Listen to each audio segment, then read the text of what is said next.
glaciers, largest glacier in Argentina, is growing. In Canada, Mount Logan, tallest mountain in Canada, the glaciers are growing. In France, Mont Blanc is the tallest mountain in France. The glaciers are growing. Glaciers are growing in Norway. In Greenland? It just goes in Antarctic? On Greenland? No, really? I'm not sure of Greenland right now. Really? I have to write a little article about that one too, because it looks like the glaciers in Greenland are melting enough to lower sea levels by 1 millimeter a year. You can't even hardly measure that. Whereas in Antarctica, glaciers are growing. You know, the newspaper articles, I'm going to invite anybody to watch those newspaper articles and read them carefully, because when they talk about glaciers melting in Antarctica, what they're really talking about is West Antarctica, which is a peninsula that sticks out into the ocean. Well, the ocean has been warming, I agree with that, but so the glaciers are melting in West Antarctica, this comparatively small part of Antarctica, while they are growing thicker all over the rest of Antarctica. So it's a little bit like saying if the entire United States were covered with ice and the glaciers in Oregon were melting, and the newspapers used that as to saying the glaciers are melting, that's how dishonest it is that it's that ratio, is that little tiny bit in Antarctica where the glaciers are melting compared with a huge amount of Antarctica where they're growing thicker. It covers 5 million square miles. It's twice as big as the continental United States. The Antarctic ice sheet is bigger than all of the rest of the world's glaciers put together. So what we're looking about here, essentially, is that 99% of the world's glaciers are growing, and the newspapers are talking about the 1% that are melting. It's dishonest. What do you think about the fact that most of us who are trying to get the facts straight, A, don't know who to listen to, B, there's so much differing information that a lot of us are caught in the middle of it all when there's a falsity and there's facts, and we're in between it. I believe that much of the audience is going to be caught in between. So if you're an environmental activist or advocate and you love the environment on a formal level, you're caught because you feel you have to go with this and then go with the scare that the earth is melting and basically that the earth is warming and that global warming is a problem. In other words, the whole scenario that's been created, we have to go with it, supposedly. But then when you look at this other information, you realize that only pieces of truth have been given to the public and put into a mosaic as, quote, a problem rather than a cycle. Even the fact that we can't get accurate information from the weather stations that were here in the United States. Right. And the project that Anthony Watts did. Yes. To go and check on all these stations.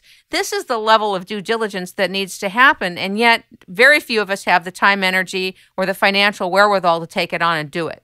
Right. Well, you know, I'd say is that when you're looking at those articles and reading those articles, just notice whether there's an agenda, because to me, the agenda is control and to get into our wallets.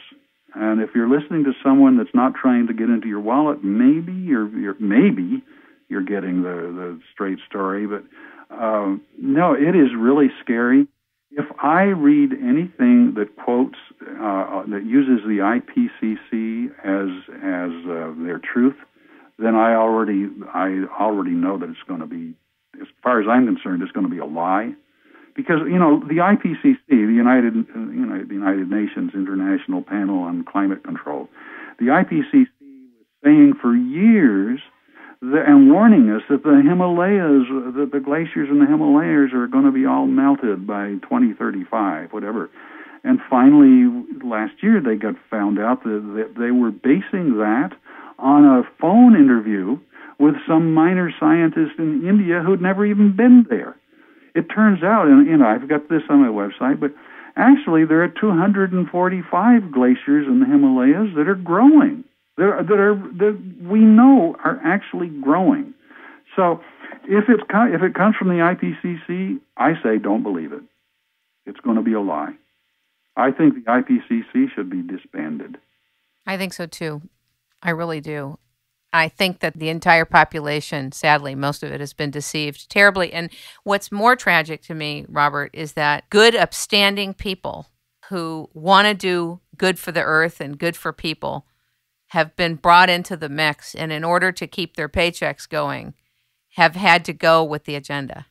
I think I've heard you say, and I'd have to agree with you, as I think that the environmental movement has been hijacked by people who really don't care about humans. That their main concern is control.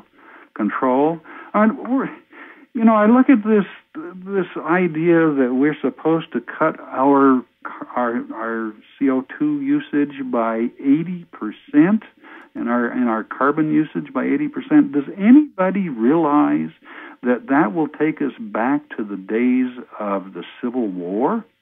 I mean, a lot of the environmentalists, unfortunately, I don't think are looking clearly. As they think, all we got to do is use a few more of those curly Q ice, as light bulbs. Well, that would be great.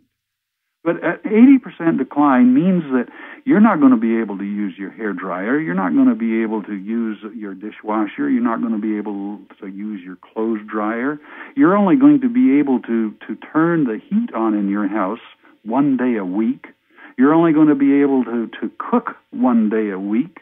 You're not going to be able to drive your car except for one day a week. So you probably that's the most extreme translation of that. Well, that's what they're trying to pass as a law. So it's not extreme. That is the law they're trying to pass.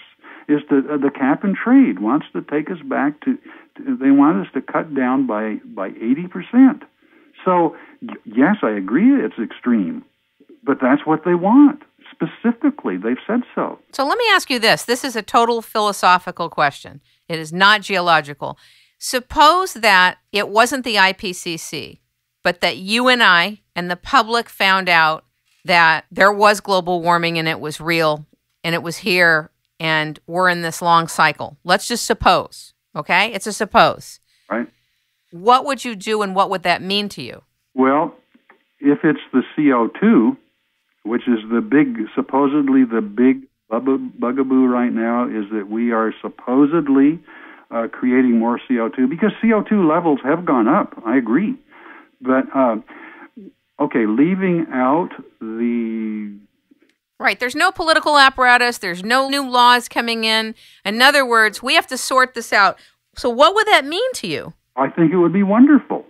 I just posted something on my website last week by Hans Schroeder. He's a retired analytical chemist in London, who I met, by the way, when I was there a couple of years ago. But he says that instead of reducing our emissions and thus reducing our industrial output and thus reducing the wealth of all citizens dependent upon those emissions, we should rather work to increase our emissions in order to spread wealth where now there is poverty, in order to have clean drinking water where now there is none, in order to have sanitation where now there is none, and a life with basic education where now there is none.